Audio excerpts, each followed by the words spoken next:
Le président Patrice Talon a véritablement révolutionné le paysage politique béninois. On retiendra notamment au compteur de ces 2 premières années de gouvernance sa détermination pour une réforme du système partisan. Prenant appui sur les béquilles que constitue sa majorité parlementaire, la charte des partis politiques a été revisitée avec pour innovation majeure la création des blocs, ce qui sonne le glas des regroupements ethniques, des clubs électoraux et des partis claniques. On assiste progressivement à une reconfiguration positive de la classe politique béninoise. Des centaines de partis et mouvements s'associent par affinité ou par synonymie d'idéologie. Le Bénin est le seul pays dans la sous-région où réellement les gouvernants et les présidents de la République, par exemple, viennent pour la plupart de la société civile depuis le renouveau démocratique des années 90. Aucun parti politique d'envergure nationale n'est présent au Bénin. Alors, vous savez, un pays ne se développe pas par l'économie, mais un pays se développe par sa bonne gouvernance.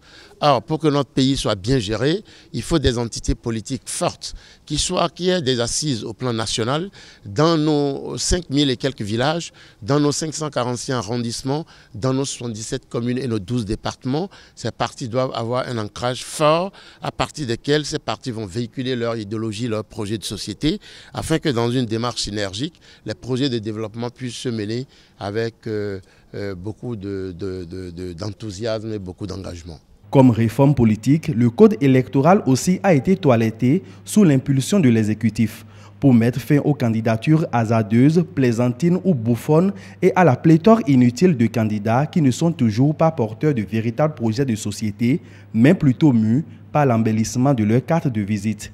La caution à payer pour prétendre présider aux destinées du Bénin est désormais fixée à 250 millions, soit 10% du montant maximal autorisé pour la campagne électorale.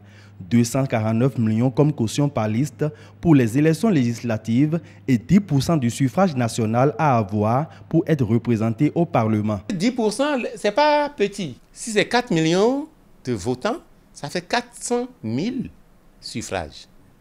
400 000 pour l'avoir, il faut se mouiller les maillots.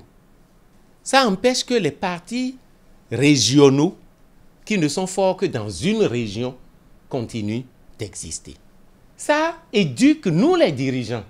Parce que qu'est-ce qui se passe souvent? Lorsque vous avez une liste, là où le dirigeant ou un certain dirigeant sont candidats, on s'occupe de ces endroits pour que ces gens-là puissent passer. Et les militants qui sont dans d'autres régions, on les utilise juste pour combler la liste.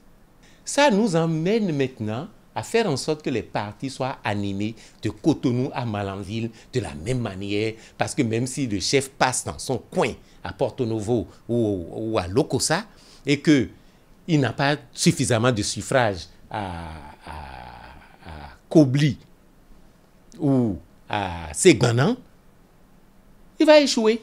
Le quitus fiscal devient aussi une exigence légale pour la députation.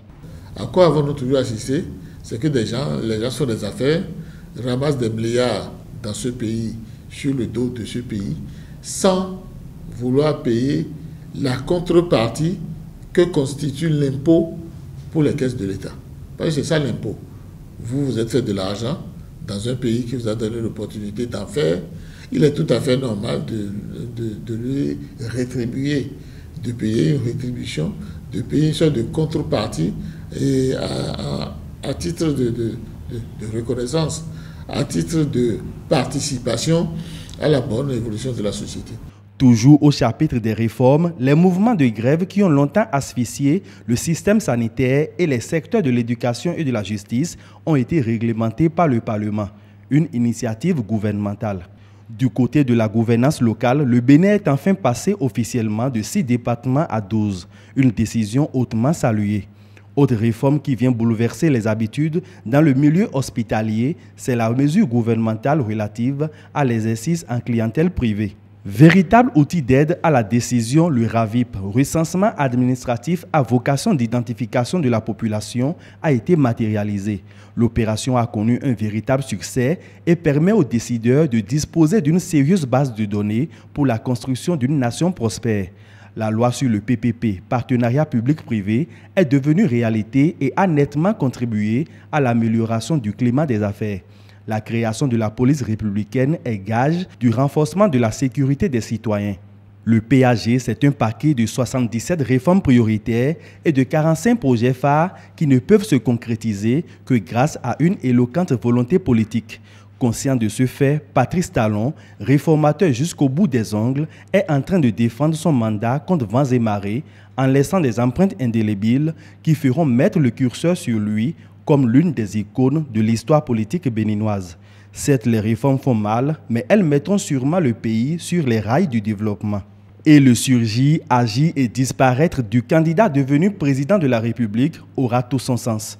Le père de la nation, tel un capitaine, a sa boussole et sait où il va. Il a récemment posté sur le net une phrase hautement expressive et qui fait méditer plus d'un, plus serein que jamais.